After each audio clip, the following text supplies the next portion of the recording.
আমি একটা government medical কলেজে স্টুডেন্ট, নিউ ফোর্থ ইয়ারে পড়ছেন আপনি? ইয়েস। আমার বাবা বিজনেস করে, আর আমরা দুই বোন। আপনি কি বড় না ছোট? আমি ছোট। আপনি ছোট, আপনার আরেকটি বড় বোন রয়েছে। উনি কি ম্যারিড না আনম্যারিড? ম্যারিড। ওকে, আপনাদের বাড়ি কোথায়? বরিশাল।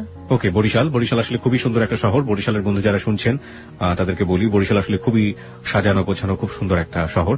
ওখানে শহরের মাঝখানে একটা পুকুর আছে, পুকুরটার নামটা কি মনে আছে? বিবির পুকুর বলে। বিবির পুকুর বলে। তো চলুন আপনার গল্পটা শুরু করি। ছায়া, কোথা থেকে শুরু করবেন? ছোট থেকে শুরু করি। জি প্লিজ। আপনি একটু জোরে বলবেন। হ্যাঁ, আপনার কথা শুনে মনে হচ্ছে যে আপনাকে আমরা স্টুডিওতে নিয়ে এসেছি, কোনো কিছু খাবার টাবার কিছু দেয়নি, একদম দুর্বল। হ্যাঁ, একটু জোরে বলতে হবে প্লিজ। ওকে, চলুন শুরু করা যাক। আমার ছোটবেলাটা বিশেষ করে শহরেই বেশি কেটেছে। আমি স্টুডেন্ট হিসেবে মোটামুটি ভালোই ছিলাম, তার জন্য আমাকে শহরে পড়াশোনা করানোর জন্য শহরে রাখা হয়েছে। আমি মতিঝিল আইডিয়াল স্টুডেন্ট ছিলাম। তো ওইখানে পড়াশোনা করতাম। ক্লাস 6 পর্যন্ত ওইখানে পড়ার পর আমি অসুস্থ হয়ে যাই। এবার অসুস্থ হয়ে যাওয়ার পরে আমি আমার গ্রামে শিফট হই। শিফট হওয়ার পরে আমি আমাদের ওইখানে গভর্নমেন্ট গার্লসে ভর্তি হই। ওইখানে আমার পড়াশোনা হয়। আমি ক্লাস 5-এ বৃত্তি পেয়েছিলাম, ক্লাস 8-এও বৃত্তি পেয়েছিলাম, এবং ক্লাস 9-এ সায়েন্স থেকে পড়াশোনা। ওকে, এসএসসি আপনি সায়েন্স ব্যাকগ্রাউন্ড ছিল? Background science, SSC, higher math সহ। বাহ। আমার ক্লাস যখন আমি 7-এ পড়ি তখন একটা ছেলে আমাকে খুব ডিস্টার্ব করে, অফার করে জাস্ট, কিন্তু তখন আমি এই ব্যাপারটা সম্পর্কে কোনো অবহিতই না, কিছুই আমি জানি না। আপনি ক্লাস 7-এ থাকা অবস্থায় আপনি ফিলিংসটাই বোঝেন না যে আসলে ব্যাপারটা কি। তখন আমার মাথার মধ্যে শুধু একটাই ইয়ে ছিল যে আমি পড়াশোনা, এর বাইরে কিছু তেমন কিছু না। এবং আমি খুব চঞ্চল ছিলাম। আমার ফ্যামিলি ব্যাকগ্রাউন্ডের যত পার্সন আছে সবাই আমাকে খুব পছন্দ করতো। তারপর মানে যখন আমি ক্লাস 7-এ যখন পড়ি তখন থেকে সবসময় আমার প্লেস ছিল 1। তো তারপর 7-এ যখন পড়ি তখন ওই ছেলেটা আমাকে ডিস্টার্ব করে, তখন আমি আমার বাসায় জানাই। ছেলেটা আসলে কে ছিল? ছেলেটা সম্পর্কে আমাদের একটু বলুন, যে আপনার পাড়ায় আশেপাশে থাকতো বা এরকম কিছু? আপনার বয়সের ডিফারেন্স কতটুকু ছিল? হ্যাঁ, আমার থেকে বয়সে 5 বছরের মতো ডিফারেন্স, কিন্তু ছোট ছিল আপনার 5 বছর। আমার 5 বছর বড় ছিল। আর ও পড়াশোনা সেরকম না, মানে আমি ক্লাস 7-এ যখন পড়ি ও তখন ক্লাস 9-এ পড়ে। ওকে, মানে ওর পড়াশোনার গ্যাপ ছিল এবং এসএসসি কমপ্লিট হয়নি, ওর গ্যাপ ছিল। পরে মানে ডিস্টার্ব করে, তখন আমি আমার বাসায় জানাই। বাসায় জানানোর পরে আমার বাসায় বলতে আমি আমার কিছু কাজিনের কাছে জানাই। কাজিনের কাছে জানানোর পর আমার কাজিন কি করে ওকে রাস্তা থেকে ডেকে মানে একটু শাসায় দেয় যে এরকম করবে না, এরকম করলে এরকম করবে। তো কিছুদিন চুপচাপ থাকার পর আমি আবার স্কুল যাই আসি, কোনো প্রবলেম করে না। কিছুদিন চুপচাপ থাকে, তারপর দেখা গেছে আমি যখন স্কুল যাই আমার সাথে সাথে যায়, আবার আমি যখন আসি তখন আমার সাথে সাথে আসে, এবং নানা রকম সাউন্ড করে। কি ধরনের সাউন্ড করতো মনে আছে? হ্যাঁ, এইরকম যে ভালো লাগে বললেই তো হয়, কি প্রবলেম, আমরা কি চলি না, এরকম মানে বিভিন্ন রকম সাউন্ড করে। তো মানে সাউন্ড করে এইভাবে ক্লাস 7 শেষ হয়ে যায়, ক্লাস 8 শেষ হয়ে যায়। তো 8-এ যখন আমি বৃত্তি পরীক্ষা দেব, তো বৃত্তি পরীক্ষাটা আমাদের স্কুল থেকে একটু দূরে আরেকটা স্কুলে আমার সেন্টারটা। তো ওই স্কুলে যাই আমি বৃত্তি পরীক্ষা দেই। তো পরীক্ষার মধ্যে ও হলের পিছন দিয়ে ওয়াল টপকায় হলের ভিতরে ঢুকে। তো ভিতরে ঢোকার পরে আমার সাথে কথা বলার জন্য আমার দাঁড় করায়। তারপরে কথা বলার জন্য দাঁড় করানোর পরে আমি বলি যে আপনি আমাকে এইভাবে ডিস্টার্ব করতেছেন, আমার পরীক্ষা চলতেছে, এটা কিন্তু ঠিক না। তো তারপর আমি বাসায় এসে ফার্স্ট তো আমার কাজিনদের কাছে আমি আবারও বলি। তো ওনারা বলে যে বাসায় কিছু বলিস না, এটা বাসায় বললে হয়তো সবাই টেনশন করবো। তো ওনারা আবার ওকে ডাইকা বলে যে তোমার একবার শাসায় দিলাম, ইয়ে হয় নাই, আরেকবার এরকম করলে কিন্তু একেবারে মাইরাটে পাটা ভাঙিয়ে দেবো, এরকম ভেঙে দেবো, এরকম কিছু বলে। কারা বলতো? আপনার কাজিন বলতো? কাজিনরা বলতো। ছেলে। আপনার বাবা মাকে কাউকে জানাই না, মানে আমার কোনো প্রবলেম হলে আমি ওদেরকেই জানাইতাম। আপনি বাবা মাকে কেন জানাতেন না এটা আমাদের একটু বলবেন? হেজিটেট ফিল করতেন নাকি কোনো ভয় পেতেন না কোনো সমস্যা? হ্যাঁ, হেজিটেট ফিল করতাম। দ্বিতীয়ত আমার আব্বু খুব একটু সেনসিটিভ টাইপের লোক, মানে কোনো ভেজাল বা আমাদের ওইখানে যে আমার আব্বুকে পছন্দ করে না এরকম কেউ নাই। তো তার জন্য আমি আমার আব্বুকে কিছু বলতে পারতাম না, আমার আব্বুকে আমি অনেক ভয়ও পাইতাম, কিছু বলতাম না। মানে আপনি আপনার আব্বুকে অনেক ভয় পেতেন। আর আপনার মা? আমার মাকেও আমি কিছু বলিনি, কারণ আমি যে কোনো প্রবলেম করলে ওদেরকে বললে এটা সলভ হয়ে যায়। এখানে আমি একটু নোট করতে চাই সবাইকে, দেখবেন যে এই বয়সে, বিশেষ করে ও কিশোরী বয়স, ক্লাস 7 এর কথা বলছে, এই সময়টায় বাবা কিংবা মা তার সন্তানের সবচেয়ে ভালো বন্ধু হওয়া প্রয়োজন। দেখুন, ওর জীবনে কিন্তু অনেক বড় একটা ঘটনা ঘটে যাচ্ছে এবং সেটা ও তার কাজিনদেরকে বলছে। সমস্যা কিন্তু জট পাকাচ্ছে, যেটা যদি বাবা মাকে বলতো তাহলে হয়তো সমস্যাটা অন্যভাবে হলেও সেটা সমাধান হতে পারত, কিন্তু সে তার বাবা মাকে বলেনি, কারণ তার বাবা এবং তার মা তার ক্ষেত্রে খুব বেশি ফ্রেন্ডলি না। খুব বেশি ফ্রেন্ডলি না হলে এই ঘটনাগুলো বা এই গল্পগুলো আসলে বলা যায় না। যাই হোক, তারপরে কি হলো? তারপর মানে ও চুপচাপ থাকে, অনেকদিন চুপচাপ থাকে। আমি ক্লাস 8 শেষ করি, 9 শুরু হয় আমার, 9ও প্রায় অর্ধেকটা শেষ হয়ে যায়। তারপর আমার কিছু মানে নিউ ফ্রেন্ড হয়, কিছু আগের ফ্রেন্ডরা আমার থেকে আগের ফ্রেন্ডরা দূরে সরে যায়, আবার কিছু নিউ ফ্রেন্ড হয় আমার। তো নিউ ফ্রেন্ডদের সাথে আমি খুব খুব চঞ্চল থাকি, খুব এনজয় করি, কিন্তু আমার পড়াশোনাটা খুব সিরিয়াসলি খুব ভালোভাবে চলছে আমার পড়াশোনাটা। তারপর যখন 10-এ আমি পড়ি, তখন মানে আমার টেস্ট পরীক্ষার কিছুদিন আগে মানে ছেলেটা খুব বেশি ডিস্টার্ব করা শুরু করে, খুব বেশি ডিস্টার্ব করে মানে রাস্তায় দাঁড়া করায়, মানে চিঠি দেওয়ার চেষ্টা করে, এরকম ফোন করার চেষ্টা করে আমাদের বাসায়, বা অনেক সাইন সিম্পটম ইয়ে করে, যেটা আমি বুঝি যেটা ও করছে। তো আমার কাছে জিনিসগুলো খুব খারাপ লাগে। তো একদিন আমি আমার স্কুলের মধ্যে যখন মানে আমার ফ্রেন্ডদের সাথে আমি ছিলাম, তো স্কুল থেকে বের হয়েছি মতন স্কুলের সামনে ও মানে আমাকে অনেক ফ্রেন্ডদের মধ্যে দাঁড় করায়, সব ফ্রেন্ডদের বলছে সরে যাওয়ার জন্য। সবাই সরে যাওয়ার পর আমি খুব বিরক্ত হই, খুব রাফ বিহেভ করি ওর সাথে। কি করেন আপনি? দেখুন, আপনি রাফ বিহেভ না বলে আপনি বলুন যে আপনি যেটা করেছিলেন সেটাই। হ্যাঁ, রাফ বিহেভটা হলো আমি ওর সাথে খুব উচ্চ স্বরে কথা বলি। উচ্চ স্বরে কথা বলার পরে মানে, কেন আমাকে দাঁড় করাইছেন, এইরকম করতেছেন কেন, আপনি কি আমার যোগ্য নাকি, এইভাবে আমি অনেক কথা বলি। গালি টালি দিয়েছিলেন? না, গালি টালি না, আমি ওইটা কখনোই পারি না। So let's practice today. তারপর মানে আমি একটু মজা করছিলাম। আমি একটু জানি যে ওই ছেলেটা তখন আপনার সাথে কি করলো, আপনি যখন রাগারাগি করছিলেন? ওকে চুপ করে বসেছিল? না, চুপ করে নাই, ও মানে দাঁড়ায়া অনেক চোখগুলা অনেক লাল থাকতো, ওর চোখ টোক বড় করে অনেক ইয়ে হয়েছে। তো আমি এক পর্যায়ে আমি ছেলেটাকে একটা চড় মারি। এক পর্যায়ে ছেলেটাকে আমি কথা কাটাকাটি হয়, এক পর্যায়ে চড় মারি। এখন একটা স্কুলের সামনে অনেক স্টুডেন্ট থাকে, অনেক লোকজন ছিল, এমনকি মানে ওই স্কুলের সামনে ঝালমুড়ি আলারা পর্যন্ত ওর ফেভারে ছিল, সবাই আমাকে মানে ওর কথা বলতো। তো চরমারি এটা ওর খুব গায়ে লাগে। গায়ে লাগার পরে কিছুদিন পর ও আমার একদিন স্কুলের মধ্যে যায়। আপনার স্কুলের মধ্যে যখন যাচ্ছে সেই ঘটনাটা আমি আসবো, তবে তার আগে আমাকে বলেন তো, এই ঝালমুড়িওয়ালাও তার ফেভারে ছিল, মানে সবাই ফেভারে ছিল, ব্যাপারটা ঠিক বুঝতে। ও কি একই স্কুলে পড়তো আপনার? না, আমি গার্লসে পড়তাম। আচ্ছা, ও বয়েজে পড়তো। আমি যখন ক্লাস 10-এ পড়ি তখনও ও এসএসসি কমপ্লিট করতে পারে নাই। না, আমি জানতে চাচ্ছি যে ফেভারে ছিল মানেটা কি? ও কি খুব পপুলার ছিল ওই মুহূর্তে ক্যাম্পাসে বা ওরকম কিছু? না, পপুলার ছিল না, ও ওইখানে খুব যাতায়াত করতো, ও দেখতে সুন্দর ছিল, মানে যে কোনো কারোর সাথে কথা বললে তাকে খুব ইজি ম্যানেজ করতে পারে। তার জন্য ঠিক আছে। তারপরে কি হলো? তারপরে আপনার চড় মারার পরে আপনি বলছিলেন যে চড় মারার পরে কিছুদিন যায়, মনে হয় 4-5 দিন যায়। 4-5 দিন গ্যাপের পরে ও একদিন আমার স্কুলে যায়। তো আমি কলের কাছে ছিলাম, কলের কাছ থেকে আমি ঘুরে আসতে নেওয়ার পরে আমি হঠাৎ ওকে দেখে আমি মানে যেই পথে আসতেছিলাম ওটা ব্যাক করে অন্য পথে আসতে নেই।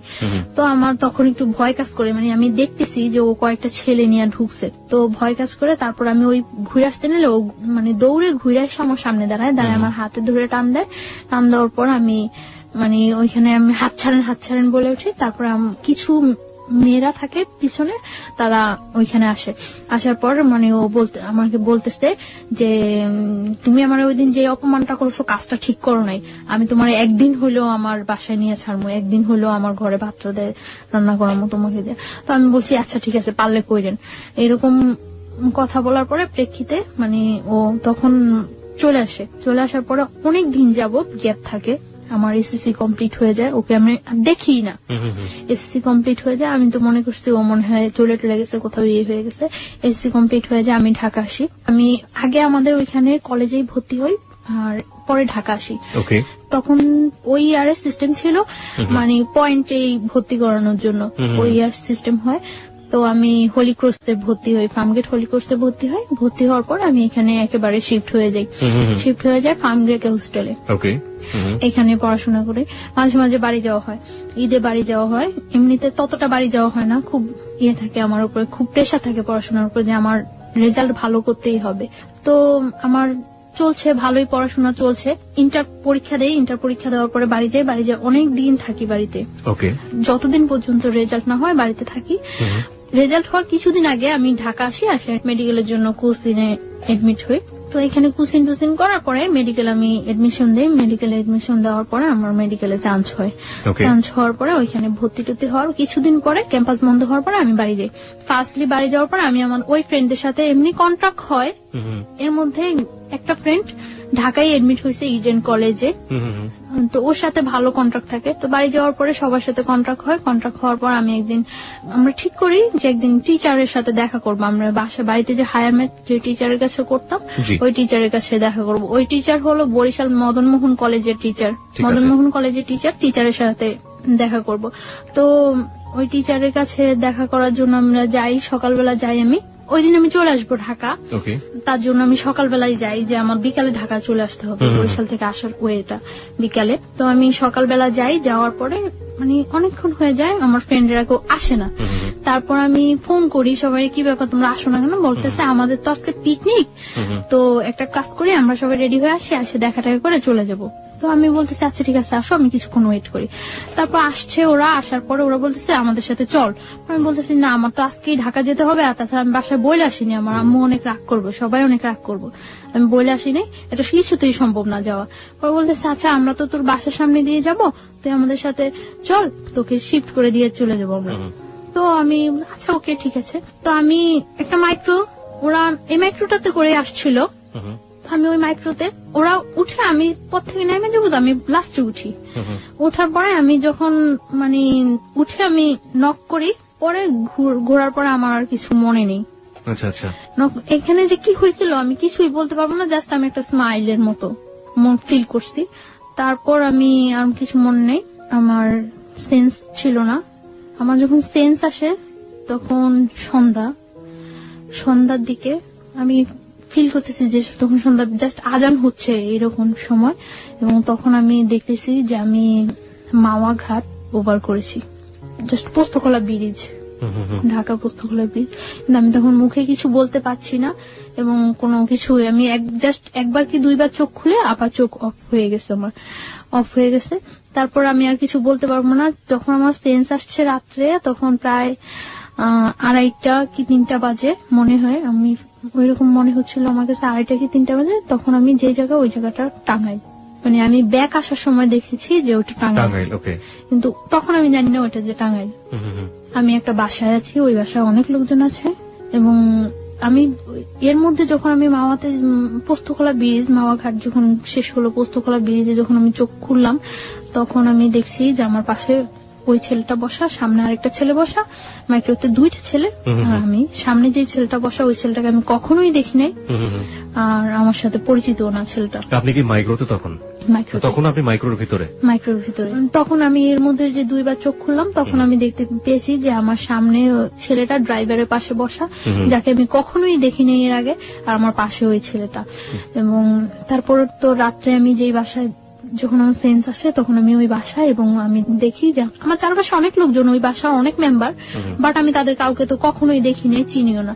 তারপর আমি জিজ্ঞাসা করলাম যে আমি এখানে কেন আসছি এবং কিভাবে।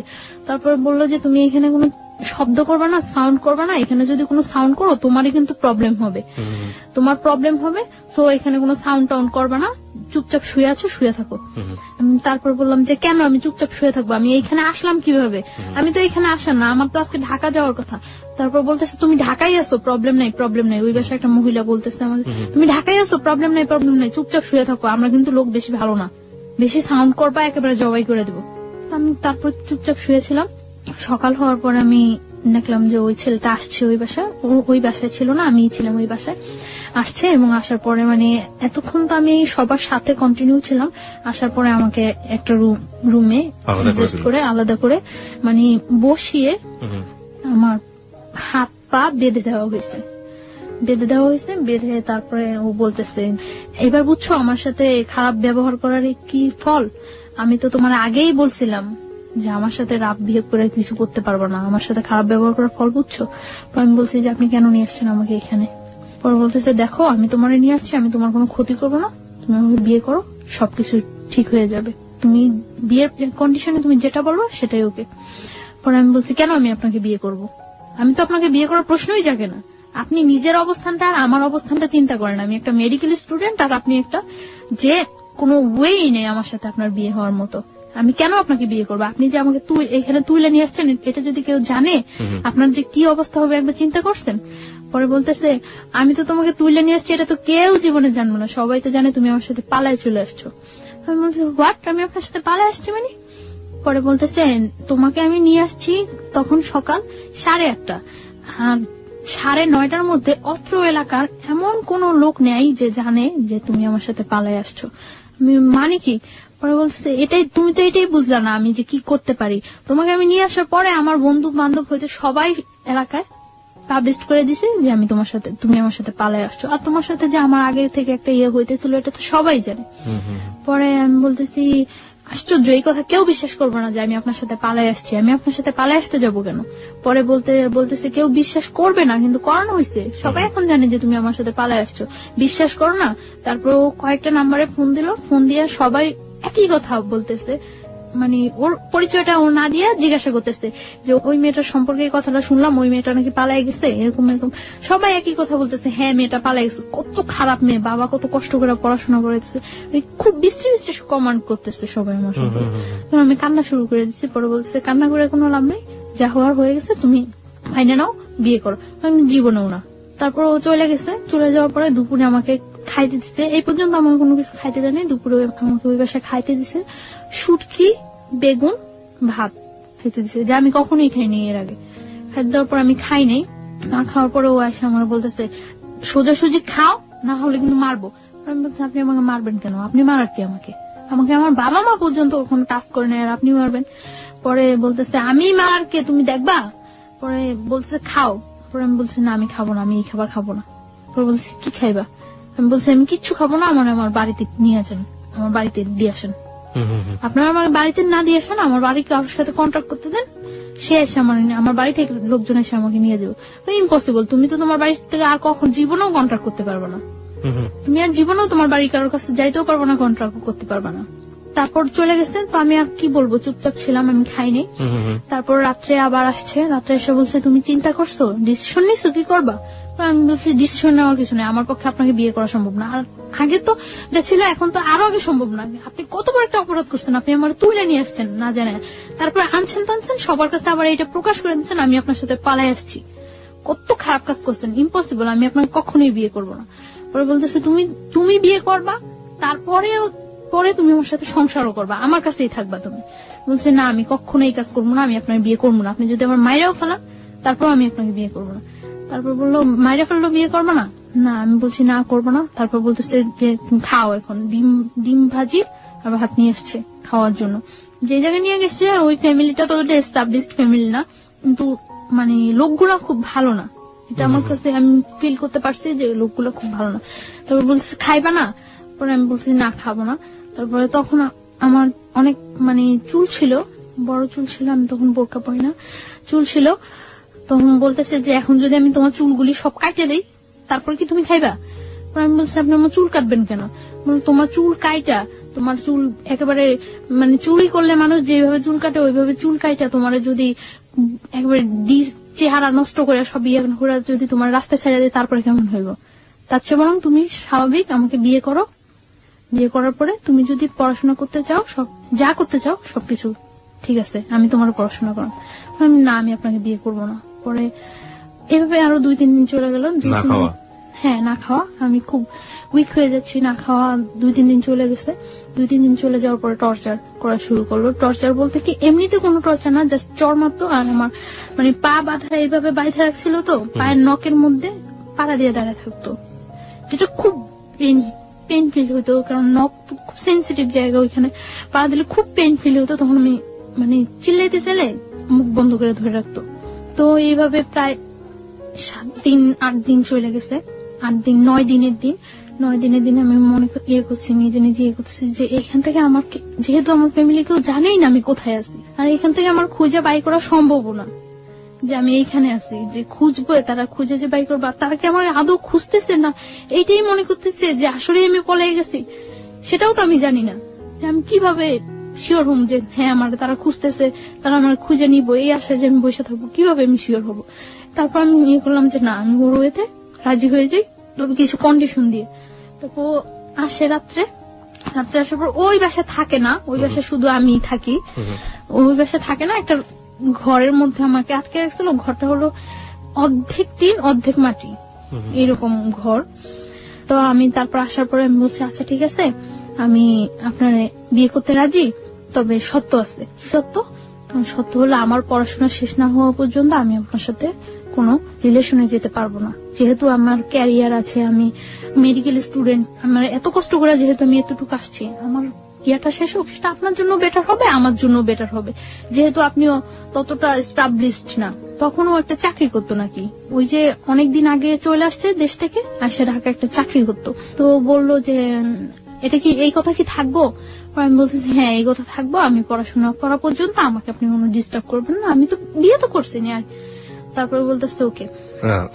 আপনি আসলে ডিস্টার্ব না করা বা রিলেশন বলতে আসলে কি বোঝালেন, যে ফিজিক্যাল রিলেশনের কথা? ফিজিক্যাল বা মেন্টালি বা ওর পরিবারে নিয়ে সংসার, যাওয়া, মানে সবকিছু থেকে যাতে অ্যাভয়েড করতে পারি সবকিছু। আমি ওকে বললাম যে দেখেন, আপনি তো খুব ভালো করে জানেন যে আমি মেডিকেলে পড়াশোনা করি, আমার রেজাল্ট কি বা আমার ক্যারিয়ারটা কেমন হতে পারে। আর আমার ক্যারিয়ার, আমি যদি আপনাকে বিয়ে করি তাহলে তো আপনার ক্যারিয়ার, আমার ক্যারিয়ারের সাথে আপনিও তো জড়িয়ে গেছেন, তাহলে আমার একটা ভালো ক্যারিয়ার হলে সেটা আপনার জন্য ভালো হবে। তো আপনি আমাকে কয়েকটা বছর সময় দেন, আমার ইয়েটা শেষ হোক, পড়াশোনাটা শেষ হোক, তারপরে আমি আপনার সব ওয়ে মানিয়ে নেব।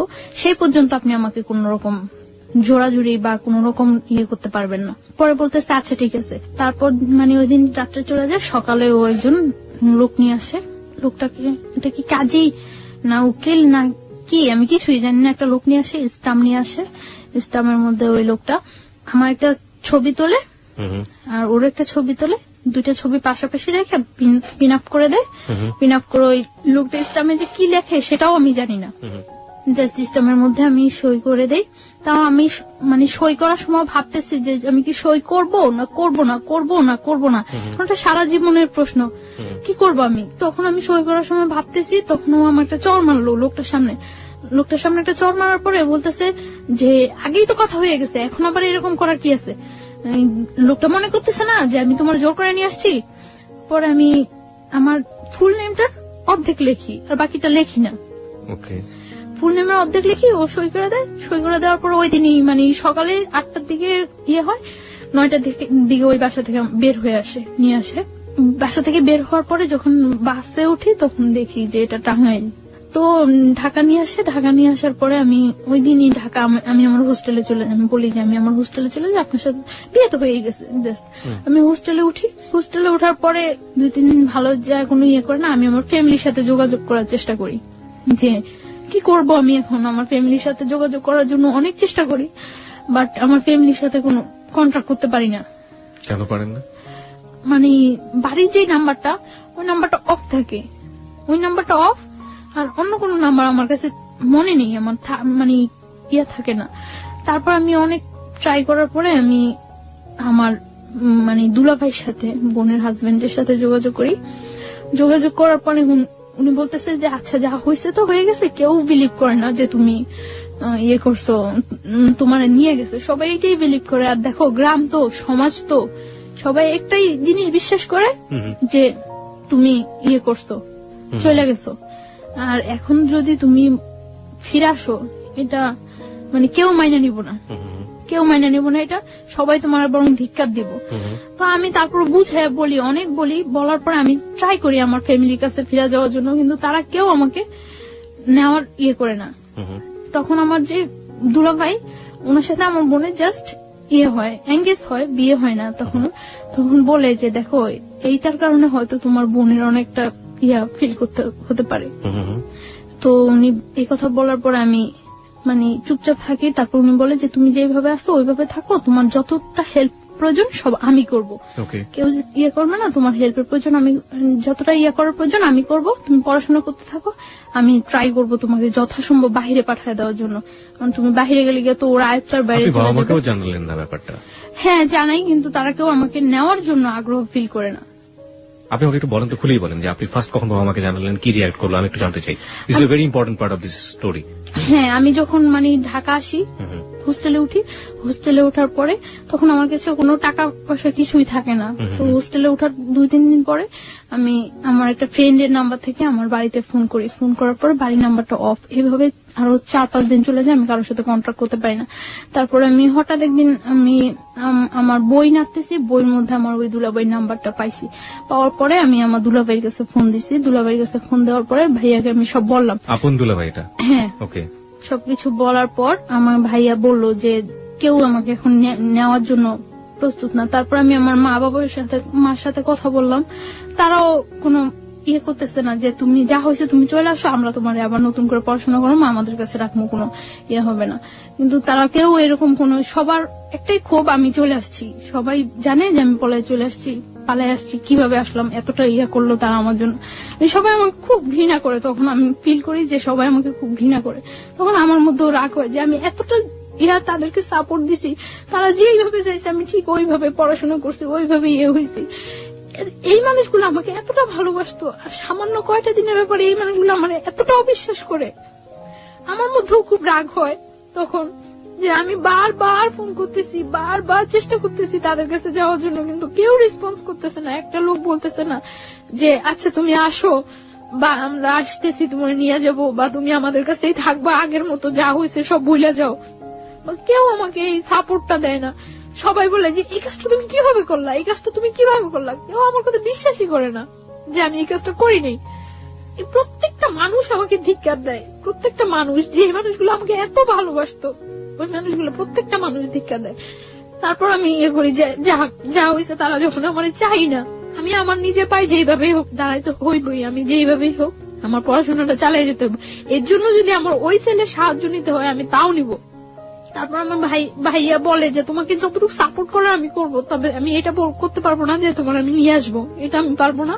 তোমাকে আমি সাপোর্ট করব, তুমি পড়াশোনা করতে থাকো, আমি ট্রাই করতে থাকি তোমাকে যেভাবে হোক বাহিরে পাঠিয়ে দেওয়ার জন্য। বাহিরে পাঠাইলে তোমার ক্যারিয়ারটাও ঠিক হয়ে যাবে, তুমি কয়েক বছর বাইরে, 4-5 বছর বাইরে থাইকে আসলে সবকিছু দেখবে ঠিক হয়ে যাবো। তারপর আমি ভাইয়ার কথা মতো ইয়ে করতে থাকি। তো এটা যেভাবে হোক জানতে পারে যে আমি আমার ফ্যামিলিতে কন্ট্রাক্ট করছি। জানতে পারে, জানার পরে ও হোস্টেলে এখানে নানা রকম প্রবলেম করা শুরু করে। তো হোস্টেলে এখানে নানা রকম প্রবলেম করার পরে হোস্টেল থেকে আমাকে বলে দেয় যে দেখো তুমি ছাড়াও এখানে আরো অনেক মেয়েরা থাকে, সো এরকম প্রবলেম করলে তো সমস্যা, কি হয়েছে ব্যাপারটা বলো। আমি তাদেরকে কিছু বলতে পারি না, কারণ এই ব্যাপারটা কি বলার মতো কোনো ওয়ে আছে যে আমি তাদেরকে বলবো। তারপর আমি ইয়ে করি যে আমি ওরা বলি যে কি চান আপনি, যে এইভাবে ডিস্টার্ব করতেছেন, আমি হোস্টেলে প্রবলেম হচ্ছে, আমার পড়াশোনার প্রবলেম হচ্ছে, কি চান। তো ও বলতেছে যে দেখো তুমি আমার বাসায় থাকো, আমার বাসায় থাকতে তো কোনো প্রবলেম নেই, বাসায় থাকো, বাসায় থেকে পড়াশোনা করো, তাহলে আমি তোমার একটা টেক কেয়ারও করতে পারবো। পরে আমি বললাম আচ্ছা ওকে, আমি আপনার বাসায় যাবো। পরে ওর বাসায় নিয়ে যায়। ওদের বাসায় ওর মা, ওর বোন, ও থাকে, 3 জন থাকে। ওদের বাসা নিয়ে যায়। ওর বলে যে সবাইরে বলে যে ওর সাথে কখনো কোনো রাব বিহেভ হবে না, কোনো জোর হবে না, ও এখানে থাকবে, পড়াশোনা করবে, ওর মতো থাকবে ও। তো আমি ওই বাসায় থাকি। ওকে আপনাকে পরিচয় করিয়ে দেয় যে ও আমার বউ? হ্যাঁ, ওই ফ্যামিলির সবাই জানে যে ওইভাবে বিয়ে করেছে। কিভাবে বিয়ে করেছে সেটাও কি জানে না, কারণ না জানলে ওর মানে যখন আমরা টাঙ্গাইল ছিলাম তখন ওর বাড়ি থেকে ওকে সাপোর্ট দিছিল এবং টাকা পয়সার ব্যাপারে হেল্প করছিল। সো না জানলে তো পসিবল না এটা। ওকে একটাই ছেলে ছিল? না। কয় ভাই বোন ছিল ওরা? ওর 2 ভাই 1 বোন। ওই বড় ছিল সবার? হ্যাঁ, ও বড়। ওকে, বাবা কি করতেন ওনার? বিজনেস। ওকে, ঠিক আছে, চলুন। তারপর ওর বাসায় যাওয়ার পর ও ইন্ট্রোডিউস করে দেয় সবার সাথে এবং সব বলে যে যাতে আমার উপর কোনো প্রেশার ক্রিয়েট না করে।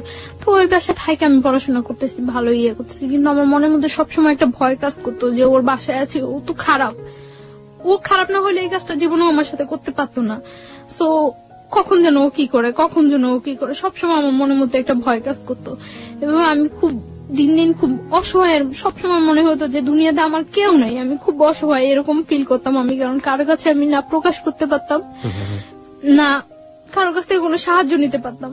তো আমার ভাইয়ার কাছে, আমি কলেজে যাই ভাইয়ার কাছে ফোন দিতাম। ফোন দেওয়ার পরে ভাইয়া বলতো যে যেহেতু ও তোমার উপর কোনো প্রেশার করছে না, তুমি থাকো, আমি যতদিন পর্যন্ত তোমার বাহিরেও যাওয়ার ওয়েট না করতে পারতেছি ততদিন পর্যন্ত তুমি থাকতে হইবে এখানে। তো তারপর আমি কলেজে যাই, পড়াশোনা করি, কোনো ইয়ে করি না। তো আমি সকাল 7টার দিকে কলেজে চলে যেতাম। কলেজ শেষ করার পরে আমি আমি একটা স্যারের সাহায্য নিয়ে আমি একটা হসপিটালে কলেজ শেষ করার পরে প্র্যাকটিস করি, ওই স্যারের কাছে হসপিটালে প্র্যাকটিস করি ধানমন্ডিতে। ওকে, ধানমন্ডিতে একটা হসপিটালে প্র্যাকটিস করি। তো তারপর এই প্র্যাকটিস করে আমি বাসায় ফিরতাম রাত্র 10টা 11টা, যতটা সময় ওদের থেকে বাইরে থাকা যায় বাসায় ফিরতাম। তো যাইও আমি দেখা যেত বাসায় যাইও আমি ঘুমাইতাম না, খুব ভয় থাকতো আমার মনের মধ্যে যে কি হয় একটা সবসময় একটা ভয় কাজ করতো। এবং আমার পড়াশোনা হইতেছে, আমার পরীক্ষা হয়, পরীক্ষার পর আমার রেজাল্ট খারাপ হয়, রেজাল্ট খারাপ হওয়ার পর আমি ফিল করতে পারতেছি যে এই ব্যাপারটা আমার পড়াশোনায় খুব হয়ে যায়। তখন মেডিকেল আপনি কোন ইয়ার স্টুডেন্ট? ফার্স্ট ইয়ার দিচ্ছেন আপনি, মানে ফার্স্ট ইয়ার ফাইনাল দিচ্ছেন? ফার্স্ট ইয়ার ফাইনাল দিচ্ছি। তো তারপর আমি করি যে এইভাবে তো চলতে পারে না, এইভাবে কিভাবে আমার যেভাবেই হোক ওদের সাথে আমার মানায় যাইতেই হইবে, যেভাবেই হোক এইভাবে আমার পড়াশোনার ক্ষতি হইতেছে। তো রেজাল্ট খারাপ হয়, তারপর আমি আবার ভালো করে পড়াশোনা করা শুরু করি। আমি সারাদিন বাইরে থাকলেও সারা রাত জেগে পড়াশোনা করি, তো আমার শরীর খুব হয়ে যেতেছে। ওই ছেলেটা কি করতো এই সময়টাতে আপনার? ও একটা জব করতো। না, আপনার সাথে কি ধরনের আচরণ করতো? না, আমার সাথে ও সবসময় ভালো আচরণ করতো, কিন্তু ও শুধু একটা চাইতো যে আমি ওর কাছ থেকে কোনো হেল্প নিতাম না, টাকা পয়সা কোনো।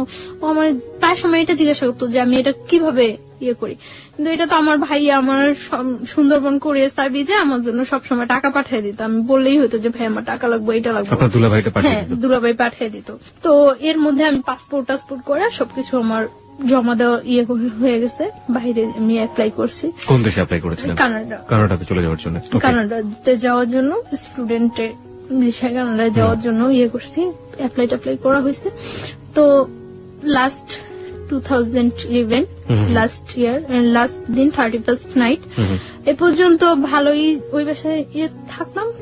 এই সময়টাতে আপনার যেহেতু উনি অবৈধভাবে হোক বৈধভাবে হোক যেভাবে হোক জোর করেই হোক উনি আপনার হাজবেন্ড হয়ে গিয়েছেন, সুতরাং হাজবেন্ড তার ওয়াইফের কাছে একটা সম্পর্ক দাবি করতেই পারেন। এই সময়টা থেকে কোনো ধরনের কোনো ইন্টিমেসি আপনাদের? কখনোই আমার উপরে এরকম কিছু করতো না, কোনো ফিজিক্যাল কোনো ইন্টিমেসি? ফিজিক্যাল বা আমি কোথায় যাই কেন যাই কোনো ইন্টারফেয়ার, শুধু ওর হইতো যে ওর বাসায় থাকতে হবে, এইটাই। মানে কখনো আপনার ফ্রিডম নিয়ে কোনো অত্যাচার করতো না, কিছু করতো না, শুধু একটা কথা আমার বাসায় থাকতে হবে। হ্যাঁ, বাসায় থাকতে হবে। ও মানে মনে করতো যে হয়তো বা ওর বাসায় থাকলে আমি সেফ আছি, কিছু করতে আসছি না বাহিরে। কোনো ধরনের অত্যাচারও করেনি, মানসিক বা শারীরিক? না, শারীরিক কোনো অত্যাচারও করতো না। তো আমি দেখা যেত বেশিরভাগ সময় বাহিরে খাইতাম, বাহিরে থাকতাম। আমি আপনার শাশুড়ি বলাটা ঠিক হচ্ছে না কিনা জানি না, ও বাড়ির যে অন্যান্য যে মানুষজন যারা ছিলেন তারা কি ধরনের আচরণ করতেন আপনার সঙ্গে? হ্যাঁ, আমার শাশুড়ি মানে ওর মা ফিল করতে পারতো যে আমি ওকে খুব ডিসলাইক করি এবং আমি আজকে হোক কালকে হোক চলে যাবো, এটা উনি ফিল করতে পারতো। উনি সবসময় বলতো যে এই মেয়ের জন্য এত কিছু করতেছোস, এই মেয়ের পড়াশোনা করানোর জন্য এই মেয়ের জন্য এত কিছু করতেছ, মেয়ে থাকবো না। তো সবাই বলতো, মানে উনি আপনার সাথে কোনো খারাপ আচরণ করতো না, আমার সাথে কোনো করতো না। আমার সাথে জাস্ট মানে আমি খুব কথা বলতাম না বাসায়, যে সবসময় আমি চুপচাপ থাকতাম, অফ থাকতাম সবসময়। যতটা টাইম বাসায় থাকতাম বেশিরভাগ টাইমে বই নিয়ে বসে থাকতাম, এরকম। মানে আমি না পড়লেও দেখাইতাম যে আমি পড়তেছি, যাতে কেউ ডিস্টার্ব না করে, যাতে কেউ কথা বলতে না আসে। তো আমি শুনতাম উনি বলতো যে এই মেয়ে থাকবো না, এই মেয়ে তো চলে যাইবই, এই মেয়ে তো চলে যাইবই, কারণ যে করার মতো সংসার করার মতো ওই মেয়েই ডিফারেন্স, ও চলে যাইবই। তো মানে উনি ফিল করতো এবং উনি ফিল করতো যে আমি ওদেরকে খুব ডিসলাইক করে, এটা উনি ফিল করতো এবং উনি এটা বলতো বারবার। ওকে, যাই হোক, তারপর একটা করতাম, আমি ওই বাসায় কখনো ঘুমাইতাম না। কেন? এই 1 বছর 3 মাস 3.5 মাস আমি ওই বাসায় ছিলাম। আমার মনে হয় না আমি 1 বছর 3 মাস 3.5 মাসে ওই বাসায় 3 দিনও ঘুমাইছি। কখনো আমি ঘুমাইতাম না। আমার মনের মধ্যে এটা ভয় কাজ করতো, হয় আমার মায়ের ফেলাইবো, না আমার সাথে জোর করে কিছু করবো, এরকম একটা ভয় সবসময় মনের মধ্যে কাজ করতো। যেই ছেলে আমার ধরে নিয়ে আসতে পারে, বাইন্ধা রাখতে পারে, তুলে আনতে পারে, সেই ছেলের পক্ষে পসিবল না এমন কিছুই নেই। আপনি বলছিলেন যে রাতের বেলা ঘুমোতেন না, আপনি এরকম একটা অবস্থার বর্ণনা দিচ্ছিলেন। তারপরে রাতে কি কখনোই ঘুমাতাম না ওই বাসায়, খুব কম সময়। মনে হয় না আমি এই 1 বছর 3 মাস 3.5 মাসে 3 দিনও ঘুমাইছি। আমার বেশিরভাগ আমি কলেজ ক্লাস শেষ করে যে গ্যাপটা হতো, ক্লাস থেকে আমি নিউ একটা হসপিটালে যাইতাম যেখানে আমি প্র্যাকটিস করতাম, এই গ্যাপটা আমি বেশিরভাগ সময় স্লিপিং ট্যাবলেট নিয়ে কলেজ হোস্টেলে ঘুমাইতাম অনেকক্ষণ যাবত, 2 ঘন্টা 2.5 ঘন্টা 1 ঘন্টা 1.5 ঘন্টা। ওই টাইমটা দেখা যেত যদি ঘুম যদি না আসে তার জন্য আমি বেশিরভাগ সময় স্লিপিং ট্যাবলেট ইউজ করতাম, যাতে আমার ঘুমটা একটু হয়ে যায়। ঘুম হয়ে যায় যাতে। অনেক সময় দেখা যেত স্লিপিং ট্যাবলেট খাওয়ার পরে মানে এই 2 ঘন্টা 2.5 ঘন্টা 1-1.5 ঘন্টার ঘুমে কিছু হয় না, খুব ঘুম পাইতো পরে। কিন্তু তারপর করার কিছু ছিল না, আমার ফিরতে হবে, আমার ওইখানে যেতে হবে, তার জন্য আমি পারতাম না। স্লিপিং ট্যাবলেট খাওয়ার পরেও ঝিমাইতে হয়তো যাইতাম আমি, তারপর আমি বাসায় ঘুমানোর চেষ্টা করতাম না কখনো। দেখা গেছে আমার ওই ছেলেটা কি আপনার সাথে একই রুমে থাকতো? না, একই রুমে থাকতো না, আমি ওর মার সাথে থাকতাম আর পাশের আরেকটা রুমে থাকতো। দেখা যেত যে অকারণে ওই রুমে খুব কম ঢুকতো না ততটা এই রুমে। দেখা গেছে আমি রাতে 10টা-11টায় বাসায় ফিরছি, ওই 12টা-1টার মধ্যে সবাই ঘুমিয়ে গেছে। সো এই রুমে আসার ততটা প্রশ্ন জাগতো না। আর আমি সকালবেলা 7টার মধ্যে বাসা থেকে বের হয়ে চলে। বাবা কি বলতো আপনার সাথে? বাবা কোন ধরনের খারাপ আচরণ করতো? না, ওর বাবার সাথে আমার ততটা হইতো না, দেখা হইতো না, কথা হইতো না, তিনি খুব একটা সময় এখানে থাকতো না। তো এইভাবে যাচ্ছিল। লাস্ট কোরবানির ঈদ, কোরবানির ঈদে যখন হয় আমি আমার মানে ওদের সাথে বাড়ি যাই, ওদের সাথে ওদের বাড়িতে যাই, গ্রামের বাড়িতে ওদের বাড়িতে যাই। তো যাওয়ার কারণ আমি একা একা কোথায় কিভাবে যাব, গ্রামের বাড়িতে যাই ওদের সাথে।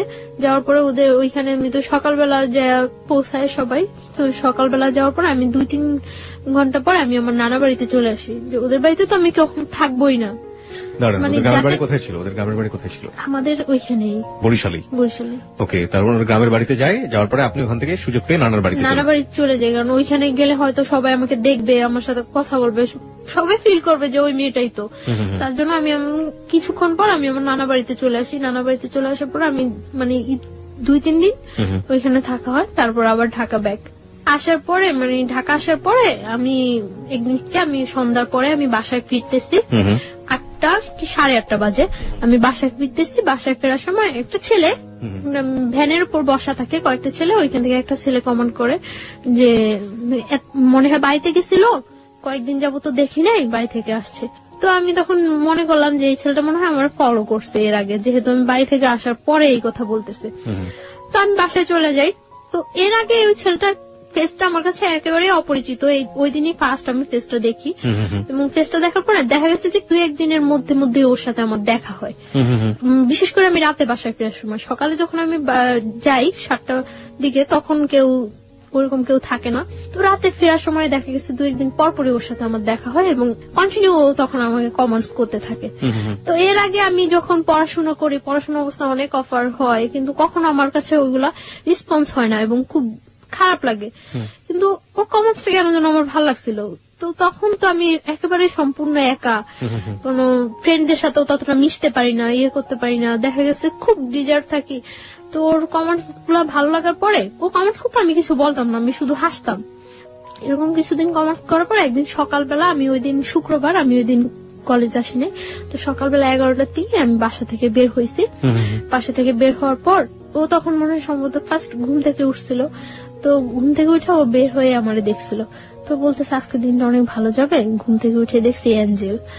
তো আমি হাসা দিছি, হাসছিলাম, হাসার কাজ। কিভাবে দেখলো আপনাকে? মানে আপনি তো আপনার ওই আগের বাসাতেই থাকতেন। হ্যাঁ, ওই বাসাটা আর ওই বাসা, ওদের বাসাটা কাছাকাছি, একদম কাছাকাছি একদম। কোথায় ছিল বাসা? ঢাকার? এটা ঢাকার এলাকার নাম বললে কোনো সমস্যা নেই, আপনি ছেলের নামও বলেনি, কোনো সমস্যা নেই। কোথায় ছিল বাসাটা? ওর নামটা বলি আমি, ওর নামটা রুমেল। মানে যে ছেলে আপনাকে জোর করে বিয়ে করেছে? না, মানে সেকেন্ড ওয়ান, যার সাথে পরিচয় হচ্ছে। আর বাসাটা কোথায় ছিল ঢাকার? আপনি বাসাটা বলতে যাচ্ছেন না? ওকে, ঠিক আছে, যান। তারপর? কারণ ওই এলাকাটার সবাই প্রায় কম বেশি ঘটনাটা জানে এবং আপনাকে সবাই চেনে। ওকে, ঠিক আছে। আমি এখানে একটু শ্রোতারা অনেক খেপে যাবেন আপনার উপরে, আমি একটু শ্রোতাদেরকে অ্যাড্রেস করতে চাই। দেখুন, আপনারা যারা বলছেন যে আপনারা ওর বাসার নামটা জানতে চান, ও কোথায় থাকে সবকিছু জানতে চান, এই প্রশ্নগুলো আমি ওকে করেছি, এবং তারপরও যারা ক্ষিপ্ত হয়ে যাচ্ছেন ওর উপর, তাদের উদ্দেশ্যে আমি একটু বিনয়ের সাথে বলতে চাই, ওর বাসার অ্যাড্রেসটা জেনে বা যে ঘটনাটা যেখানে ঘটেছে এটা জেনে আপনি কি বা করবেন বলুন। আপনার এখানে বলতে চাচ্ছি না এই কারণে যে আমি তো সম্পর্কটা থেকে এখনো বিচ্ছিন্ন না। এক্স্যাক্টলি, আমরা গল্পের শেষ পর্যন্ত যাবো, সেটা আপনি আগে থেকে কিছু বলে দিন না। আমরা একটা জিনিস বলি আপনাকে, সেটা হচ্ছে তাদেরকে বলবো যে প্লিজ আমরা গল্পটা থেকে সবাই যে জিনিসটা নেবার চেষ্টা করবো সেটা হচ্ছে মোরাল লেসনটা আসলে কি, ভুলটা আসলে কারা কারা করেছে, কোন কোন জায়গাগুলোতে ভুল হয়েছে। বাসার ঠিকানা জেনে কিংবা ওর পার্সোনাল লাইফ সম্পর্কে আরো বেশ কিছু জেনে ও কোথায় থাকে সেটা জেনে আসলে ওর কতটুকু কিওর আমরা করতে পারবো। হ্যাঁ, সেই হেল্পের জায়গাটা যদি কিছু থেকে থাকে করার থাকে তাহলে ও যতটুকু বলবে ততটুকুই আসলে এনাফ। আমরা ওই শ্রদ্ধার জায়গাটুকু যিনি গেস্ট হয়ে আসেন, অতিথি হয়ে আসেন, তার প্রতি যেন বজায় রাখি। জি প্লিজ, তারপরে বলুন। তারপর আমি মানে যে কাজে বাসা থেকে বের হয়েছি ওই কাজে চলে যাই।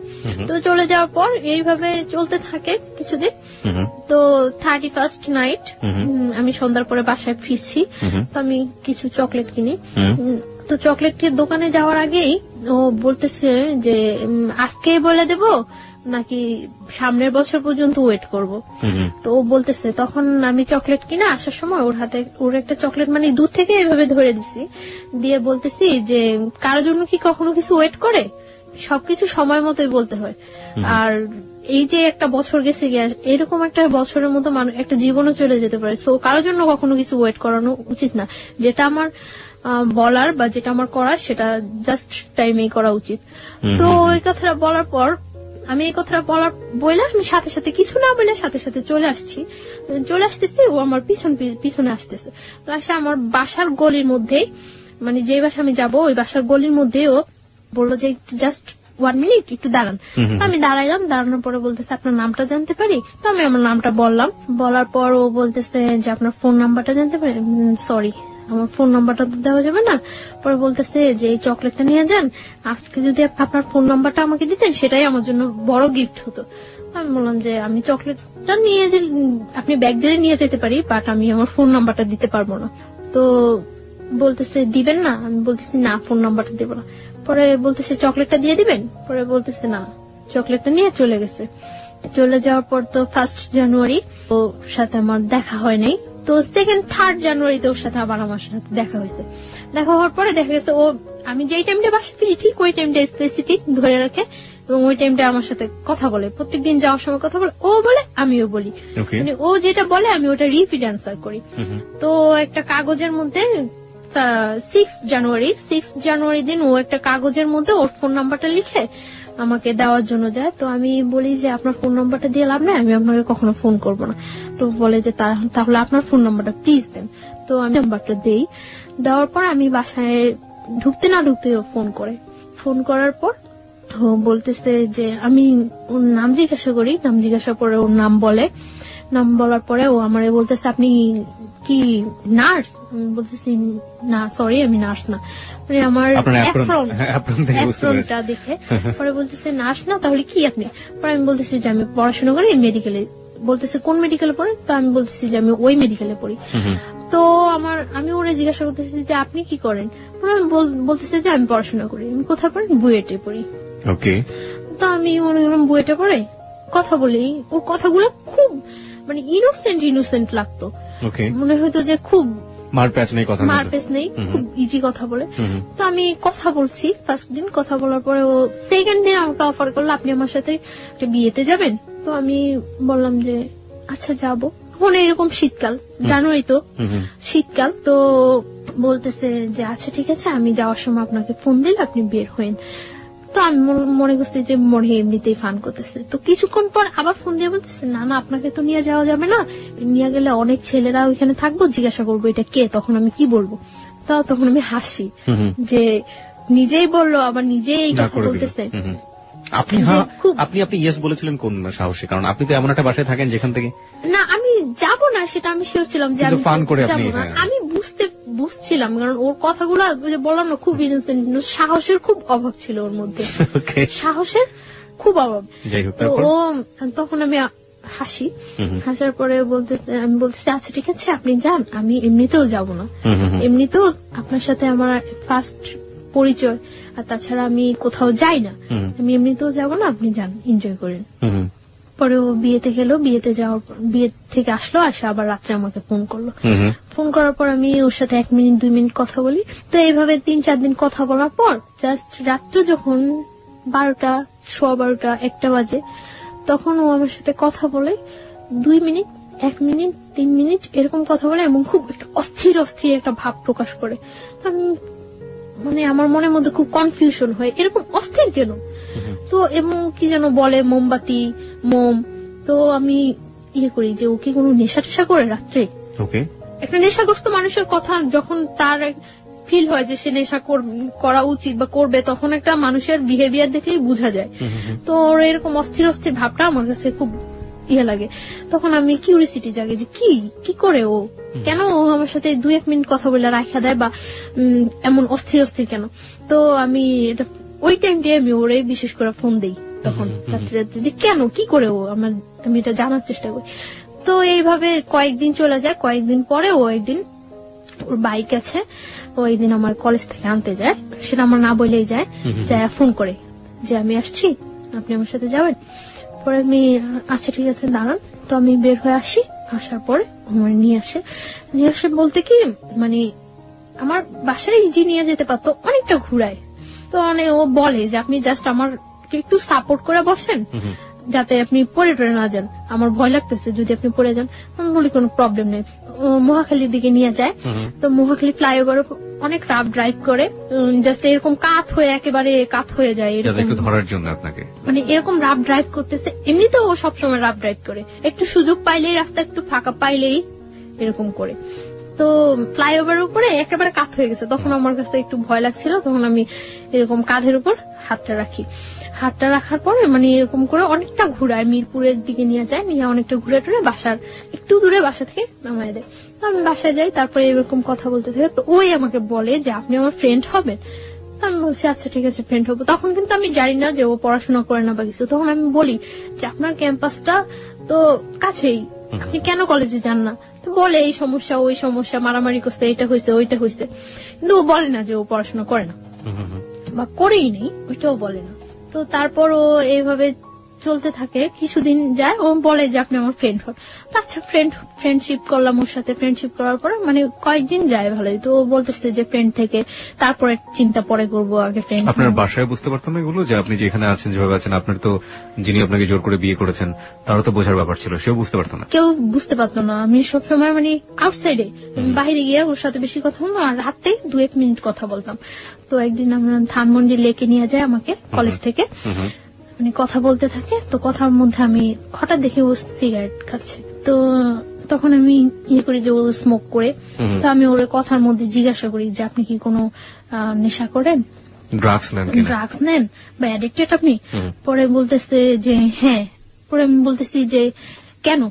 পরে বলতেছে যে আমার লাইফে একটা কষ্ট আছে তার জন্য। তো আমি বলতেছি কি কষ্ট? তো বলে যে একটা মেয়ের সাথে আমার অ্যাফেয়ার ছিল, তো মেয়েটা আমার ছাইড়ে চলে গেছে, তারপর থেকে আমি ইয়ে করি। তারপর মানে এই কথা বলে। তো আমি বলতেছি যে মেয়েটা চলে গেছে তার জন্য আপনি এইভাবে ড্রাগ নিচ্ছেন, এটা কিন্তু ঠিক না। এইভাবে ও কথাটা বলছে, আমার কাছে খুব খারাপ লাগছে। তারপর আমি ওর সাথে ভালো ফ্রেন্ডশিপ করি, প্রায় প্রত্যেক দিনই কথা বলি, সকালে যাওয়ার সময় কথা বলি, বিকালে আসার সময় কথা বলি। তো ও দেখা গেছে মানে আমার বাসার সামনে দিয়ে যাওয়ার সময়, মানে যেতে হলে আমার বাসার সামনে দিয়ে যেতে হয়, আর আমার আসতে হলে ওর বাসার সামনে দিয়ে আসতে হয়। মানে যাচ্ছে আমাকে দেখে যাচ্ছে, আসছে আমাকে দেখে আসছে, এভাবে চলতে থাকি কিছুদিন। তারপরে কিছুদিন চলার পরে একদিন আমি মানে আমার মার সাথে কথা বলি। আমি মার সাথে কথা বলার পর আমার মন খুব খারাপ থাকে। তখন মার্চের 7 তারিখ, 8 তারিখ থেকে আমার পরীক্ষা, 3rd সেমিস্টার। তো আমি ইয়ে করি, মার সাথে কথা বলার পরে মানে আমার মন খুব খারাপ থাকে। খারাপ থাকার পর আমি ওরে ফোন করি, আমার সাথে মুভি দেখবেন? পরে বলতেছে হ্যাঁ দেখবো। আমি বলতেছি আচ্ছা ঠিক আছে। তখন বাজে 12:30 দুপুর। হ্যাঁ দুপুর, আমরা 3টার দিকে মুভি দেখবো এই করি। পরে ও অনেক ফ্রেন্ডদের ফোন দেয় ওর, যে কোন হলে মুভি দেখা যায়, মুভি দেখার মতো কোন ভালো পরিবেশ আছে। তখন মানে স্টার সিনেপ্লেক্সে, তো সিটিতে নিয়ে আসে আমাকে। বাসা থেকে বের হই 2টার দিকে। তো আস্তে আস্তে আসার পরে লাল টিপ মুভিটাই হয়। আসার পরে টিকিট পাই না, আমরা টিকিট পাই না। তো আমি ওই দিন অনেক জেদ করি যে আমি আজকে মুভি দেখবই। আমার কাছে খুব খারাপ লাগতে থাকে, মানে ও কোনো ফ্যাক্ট না, আমি যে ওর সাথে ঘুরতেছি বা মুভি দেখতেছি এটা কোনো ফ্যাক্ট না। আমার মনের মধ্যে ওই ইয়াটাই থাকে যে আমার মার সাথে আমি কথা বলছি, ওই ব্যাপারটাই আমার মনের মধ্যে সবসময় কাজ করতে থাকে। টিকিট পাই না, টিকিট না পাওয়ার পরে 7টা শো টিকিট ইয়ে করে, প্রবলেম নেই 7টাই দেখবো। টিকিট কেনার পরে এখন এইখানে গিয়ে এতক্ষণ ওয়েট করবো। তো আমাকে বাইরে নিয়ে যায় বাইক দিয়ে, একেবারে টিএসসি ভার্সিটি হয়ে একেবারে ওইদিকে জগন্নাথ কলেজ টলেজ ওইদিকে ইয়ে হয়ে ঘুরায়। তো ঘোরানোর পরে গোলা কিনে গোলা কিনে, আমি তো গোলা খাই। গোলা খাওয়ার পরে ও শহীদ মিনারের ওইখানে বসে, ও বাইকের উপরে বসে, আমি শহীদ মিনারের যে সিঁড়ি, আছে সিঁড়িতে। প্রাচীরটা আছে Okay. যে সাইডে একেবারে ওইখানে বসে। স্যান্ডেল খুলে বসছিলেন না স্যান্ডেল না মানে পা ঝুলে, পা Okay. ওই পাশে ঝুলে। শহীদ মিনার সম্পর্কে আপনারা মাঝে মাঝে এই ধরনের পত্রপত্রিকায় আমরা ইনফরমেশন গুলো পাই, যারা ওখানে বসেন, কাপল বসেন আর নর্মাল মানুষ বসেন, যাই বসেন না কেন, শুধুমাত্র 21শে ফেব্রুয়ারির দিন ছাড়া আর এই ফেব্রুয়ারি মাস ছাড়া বাকি দিনগুলো আসলে আমাদের শ্রদ্ধা থাকে না, আমরা স্যান্ডেল সহ উঠে যাই, যাচ্ছে তাই একটা পরিবেশ থাকে। কর্তৃপক্ষ যারা আছেন তারা তা দৃষ্টি রাখেনি না, কর্তৃপক্ষের কথা বাদ দিলাম, আমাদের অন্তরের জায়গা হচ্ছে ওটা, সেই অন্তরকে যেন আমরা শ্রদ্ধা করি, এমন কোন অ্যাক্টিভিটিস ওখানে না করি। যাই হোক, হ্যাঁ, তারপর আপনি যেটা বলছিলেন। তারপর বসার পরে কথা টথা বলি, অনেকক্ষণ কথা টথা বলার পর আমরা আবার ব্যাক করি। ছবি টবি দেখেছিলেন দুজনে হ্যাঁ, একসাথে? হ্যাঁ। মুভি দেখছিলাম, আমি মুভি দেখতেছিলাম খুব মনোযোগ দিয়ে কি মুভি ধরনের কথা দেখতেছিলাম। হতো ওই সময় আপনাদের মধ্যে? জাস্ট এই কথা ওই কথা, ওইটা করছে ওইটা করছে এটা করছে এরকম। তো ও কখনো আমার সম্পর্কে জানতে চায়নি, আমার ফ্যামিলি ব্যাকগ্রাউন্ড বা কখনো জানতে চায় না। আর আমি আমার ফ্যামিলি ব্যাকগ্রাউন্ড ওর কাছে সব সত্যই বলছি। ফ্যামিলি বলেছেন, বাট আপনার যে বিয়েটা হয়েছে শুধু এটাই বলি, এই পার্টটা আপনি বলেন। এই পার্টটা বলিনি। তো আমি এখানে কোথায় থাকি সেটা ও কখনো আমার কাছে জানতে চায় না। আমরা মুভি দেখি, আমি মুভিটা খুব মনোযোগ দিয়ে দেখি এবং ভালো লাগে আমার কাছে মুভিটা। আর ও মুভি দেখে না, ও এখানে বসে আমাকে দেখে। তা আমি বের হয়ে ওরে বলতেছি যে মুভি কেমন লাগলো, বলতেছে আমি কি মুভি দেখছি নাকি? আমি তো কি দেখছেন? আমি তখন দেখছি যে আপনি কিভাবে মুভি দেখেন। ওকে ওকে, তারপর মানে বাসায় চলে যাই। বাসায় চলে যাওয়ার পর মানে আমরা বাইরে খাইটা বাসায় চলে যাই। চলে যাওয়ার পর ও রাত্রে আমাকে 1টার দিকে ফোন দেয়, আমি পড়তে থাকি, তখন ফোন দিয়ে ও আমাকে মানে একসাথে মনে হয় যে আমরা শীট টিট দেখে মুখস্থ করে পড়া বলি না টিচারদের কাছে, একসাথে ওরকম মনে হয় যেন কোনো শীট টিট মুখস্থ করে একসাথে ও আমাকে বলে যে আমি তোমাকে পছন্দ করি, এরকম এরকম এরকম সব একসাথে এক চান্সে মুখস্থ করলে এক চান্সে মুখস্থ। তো আমি আশ্চর্য হয়েছি যে এটা ছোটবেলা আমরা আর পিছনের বাড়ি থেকে মা চিল্লাতো, এই পড়িস না কেন, ওরকম ছোটবেলার কথা মনে পড়ে গেল আপনার কথা। হ্যাঁ, একসাথে বলতো। কি আশ্চর্য, এটা কি কোনো বলার ওয়ে? তো আমি চুপ করে থাকি। পরে বলতেছে তুমি আমার পরে জানাও। তুমি বলছো তারপর? হ্যাঁ, তুমি আমার পরে জানাও। তো আমি কিছু বলি না, চুপ করে থাকি, কেটে দেই ফোন। তারপরেও আমাকে যখন ফোন দিয়ে বলে যে আমি আপনি করে বলি, তো বলতেছে যে আপনি করে বলো কেন, তুমি করে বলো, পসিবল না। বলতেছে যে তুমি করে বলো, তুমি করে। এভাবে কয়েকদিন যাওয়ার পর আমি ওকে তুমি করে বলা স্টার্ট করি। ও দেখা গেছে তুমি আপনি মিশ্রণ হয়ে যায়, মিশ্রিত ভাষায় কথা বলতেছি। তো ও হাসতো মিশ্রিত ভাষায়। এইভাবে কয়েকদিন যাওয়ার পরে মানে ওর সাথে এক পর্যায়ে কি রিলেশন হয়ে যায়, অ্যাফেয়ার হয়ে যায় আমার সাথে। এবং ওর কথাগুলি আমার খুব ভালো লাগে, যখন কথা বলে আমার খুব ভালো লাগে, আমি অবাক হয়ে তাকিয়ে থাকি যে ও কথা বলে, কিন্তু খুব স্বাভাবিক ভাষায়, সাবলীল শুদ্ধ ভাষায় কথা বলে তা কিন্তু না, নর্মাল কথা বলতেছে, কিন্তু আমার কাছে খুব ইনোসেন্ট লাগে। ওকে, তার জন্য আমি ওর কথায় খুব ইয়ে হয়ে যায়। কিন্তু ও যে মানে ফলস বলতেছে, মিথ্যা বলতেছে, আমি ফিল করি, এটা আমি অনেক কিছু আমি ফিল করতে পারি, মিথ্যা বলছে আপনি ফিল করতে পারছেন, কিন্তু আমার কাছে তারপরেও ভালো লাগে এই কথাগুলো। কারণ ওই সময়টা আমার কেউ ছিল না, আমার পাশে একটা লোক যে আমি তার সাথে ইয়ে করবো, এনজয় বলতে আমার লাইফটাই খুব ইয়ে ছিল। যতক্ষণ ওর সাথে থাকতাম বা কথা বলতাম আমার কাছে খুব ভালো লাগতো। সমুদ্রের মধ্যে মানুষ যখন পড়ে এবং সে যদি সাঁতার না জানে, হাতের কাছে যাই পাবে সেটাকে সে অবলম্বন করবে, সেটা খড়কুটোই হোক আর যাই হোক। গল্পটা শোনার পর আসলে তাই মনে হচ্ছে। শুনুন তারপর। তো এইভাবে কয়েকদিন যায়, অ্যাফেয়ার ওর সাথে আমার ভালো একটা রিলেশন হয়ে যায়। ও আমাকে মানে শিফট করে নিয়ে যায়, দিয়ে যায়। ওর সাথে যে কোনো ব্যাপারে আমি ওর সাথে শেয়ার করি, যে কোনো, কিন্তু শুধু একটা ব্যাপারই আমি বলি না যে আমার আগে একটা বিয়ে হয়েছিল। আমি অনেক ট্রাই করি বলার জন্য যে আমার এটা বলা উচিত, কিন্তু আমার বলতে গেলেই ভয় হয় যে এটা বললে সম্ভবত ও আমার সাথে রিলেশন রাখবে না। কিন্তু ওর কথার মধ্যে অনেক সময় প্রকাশ পাইতো যে ও বলতো যে তোমার যদি 20টাও বিয়ে হয় তাতেও কোনো প্রবলেম নেই, তারপর আমি তোমাকে বিয়ে করবো। আচ্ছা, তার মানে আপনি বলে দিয়েছেন যে আপনি তাকে লাভ করেন? হ্যাঁ, দুজনের মধ্যে ওয়ার্ড দিয়ে হয়ে গেছে। হ্যাঁ, ওকে। তো ওর সাথে আমার রিলেশনটা ভালো চলতে থাকে। তো আমি যেখানে থাকি ওইখানে কেউই জানে না যে আমি ওই ছেলেটার ওয়াইফ, কেউ জানতো না। মানে কি বাড়ির লোকজন ছাড়া আশেপাশে কেউ? বাড়ির লোকজনও জানতো না, কারণ আমরা একটা ফ্ল্যাট বাসায় থাকতাম, কেউ জানতো না যে আমি ওই ছেলেটার ওয়াইফ। ওর ফ্যামিলি ছাড়া আশেপাশে কেউ জানতো না, কারোর কাছে আমি তো বলতামই না, ওরও বলার প্রয়োজন হয় নাই, কারোর কাছে বলতো না। তো আর আমি তো সবসময় আমার মতোই চলতাম। ওই এলাকার অনেকেই জানে যে ওই ছেলেটার সাথে আমার সাথে রিলেশন হয়, রুমেলের সাথে আমার সাথে রিলেশন, এটা ওই এলাকার অনেকেই জানে। আপনার তথাকথিত হাজবেন্ড যদি বলি যে জোর করে যে করলো, ও জানতো না? সব জানলে তো ওরও জানার কথা। ও পরে জানতে পারে। ওকে, যাই আমরা সিরিয়ালে যাই। তারপর কিছুদিন যাওয়ার পরে মানে ওদের বাসার সবাই, আমি যে বাসা থাকি ওই বাসার সবাই বেড়াইতে যায়, আমি যাই না। কোথায় বেড়াতে যায়? গাজীপুর। মানে ওরা ফ্যামিলি মিলে একটা কোথাও বেড়াতে যায়, আপনি যান না? ওকে, আমি যাই না, আপনি থেকে যান। আমি থেকে যাই। এর মধ্যে ও আবার বাইক অ্যাক্সিডেন্ট করে। বাইক অ্যাক্সিডেন্ট করার পরে ওর একটা ফ্রেন্ডের বাসায় কাছেই, ওর ফ্রেন্ডরা সবাই জানতো, সবাই আমাকে চিনতো, তো কাছে ওর ফ্রেন্ডের বাসা। ওর ফ্রেন্ডের বাসায় কেউ থাকে না, সবাই বাড়িতে গেছে সবাই। তো ওর ফ্রেন্ডের বাসা প্রত্যেকদিন যায় আমি ওরে দেখে আসতাম। তো এর মধ্যে 26 মার্চ যেদিন বিকালে আমি আমার একটা ফ্রেন্ডের বাসায় গেছি।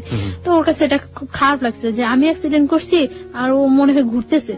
তো আমার ফোন দিয়ে বলতেছে ভালোই তো ঘুরতেছো। আমি বলবো ঘুরতেছি, আমি জাস্ট কিছু শীট বই টই নিয়ে ওর বাসায় গেছিলাম। তো আমি চলে আসি, চলে আসার পর আমি বলতেছি যে কোথায়, এখন তো তোমার সাথে দেখা করবো না। আমি কেন, আমি এখন এত কষ্ট করে চলে আসছি এখন দেখা করবো না মানে? পরে বলতেছে আচ্ছা ঠিক আছে তুমি বাসায় যাও, আমি তোমার ফোন দিচ্ছি। তো আমি বাসায় গেছি, তারপর ফোন দিছি সন্ধ্যার পর। তো সন্ধ্যার পর ওর ওই ফ্রেন্ডের বাসায় গেছি, যাই কিছুক্ষণ গল্প টল্প করার পর আবার আমি বাসায় চলে আসছি। তো প্রত্যেক দিনই আমি রাতে যাওয়ার সময় ওর ওই ফ্রেন্ডের বাসায় যাই ওরে দেখে যেতাম। ও অ্যাক্সিডেন্ট করছে, ওর পায়ে ব্যান্ডেজ ট্যান্ডেজ করা ছিল, শরীরে বিভিন্ন ইয়েতে ব্যান্ডেজ করা ছিল, ছুলে টুলে গেছে। তো আমি ওই দিন প্রত্যেক দিনই ওরে দেখে যেতাম। এর মধ্যে ওরা যেদিন গাজীপুর গেছে ওই দিন তো আমি বলছি যে আমার বাসায় কেউ নেই। পরে বলতেছে যে আচ্ছা তুমি আসবা, এই বাসায় আসবা? পরে আমি বলছি আচ্ছা আসবো। তো ওই বাসায় গেছি, তো রাত্র হয়ে গেছে, প্রায় 11টা বেজে গেছে। তো বলতেছে এখন তুমি বাসায় যাবা? তো 11টা বেজে গেছে, বলতেছে তুমি বাসায় যাবা? আচ্ছা ঠিক আছে তুমি নিচে যাও, আমি তোমাকে দিয়ে আসবো। পরে দিয়ে আসছে। আমার পরীক্ষা শেষ হয়ে গেছে এপ্রিলের 16 তারিখ। ওই দিন প্রচুর বৃষ্টি হচ্ছে। তো সন্ধ্যার সময় আমার বলতেছে যে এখন যদি আমি সুস্থ থাকতাম তাহলে তোমার নিয়ে ভিজতাম বাইরে। তো আমি বলতেছি আচ্ছা ঠিক আছে, তো এখন কি প্রবলেম, ভিজো। পরেও আমার বলতেছে যে একা একা ভিজতে ভালো লাগে না, তুমি আসবা? আমি বলতেছি আচ্ছা আসবো। কোথায় আসবো? ওদের বাসার সামনে, ওর আরেকটা ফ্রেন্ডের বাসা, তুমি ওই বলি সামনে আসো, তোমার নিয়ে আসবো আমরা। পরে আমি গেছি, যাওয়ার পরে ও নিয়ে গেছে ওই ফ্রেন্ডের বাসা। কনস্ট্রাকশনের কাজ চলছে, 5 তলা পর্যন্ত কাজ চলছে এখন। তো 5 তলা ছাদে নিয়ে গেছি। ছাদে নেওয়ার পর অনেক বৃষ্টি হয়েছে, তো আমরা ভিজছি, অনেকক্ষণ ভিজছি। ভিজার পর খুব ভালো লাগছিল, অনেকদিন পর মনে হয় একেবারে একটা রিল্যাক্স, খুব খুব এনজয় করছি আমি। ভিজার পর ঠান্ডা লাগতেছিল। 5 তলাটা যে হচ্ছে ওই রুমগুলোর ভিতরে ঢুকে গেছি। তো ভিতরে ঢুকে গেছি মতন ওর নিচ থেকে একটা তাওয়াল আনানোর ব্যবস্থা করছে, যে ভিজে গেছে ঠান্ডা লাগতেছে। তো একটা তাওয়াল আনছিল মতন মুছে টুছে ওইখানে দাঁড়াইছিলাম।